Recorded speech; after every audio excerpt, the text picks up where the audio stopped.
सलीम आणि त्या छोट्या घराबाहेरही एक वेगळं जग आहे, जिथे कमाई ठीक असते, जीवन थोडे मोकळे वाटते. सलीमलाही माहीत होतं की रुकैया त्याला मनापासून आवडत नाही, फक्त मजबुरीमुळेच सोबत आहे.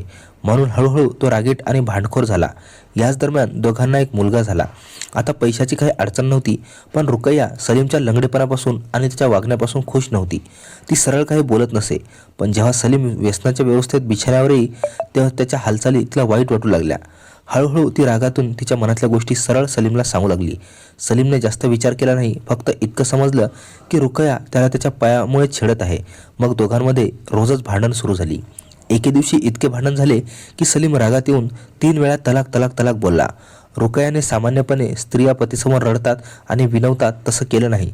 तिनं आपले सामान गोळा केले आणि सलीमचे घर सोडून निघून गेली. घर सोडल्यानंतर रुकैया पुण्याला गेली नाही, तर बारामतीतच भाड्याने राहू लागली. काही दिवस तिने आरामात घालवले, जिथे सलीमची जोर जबरदस्ती आणि भांडण नव्हते. तिथे तिला आपल्या आवडीनुसार जीवन जगण्याचे समाधान मिळाले. रुकैयाला तलाक देऊन सलीमला जाणीव झाली की तिच्याशिवाय जीवन अपूर्ण आहे.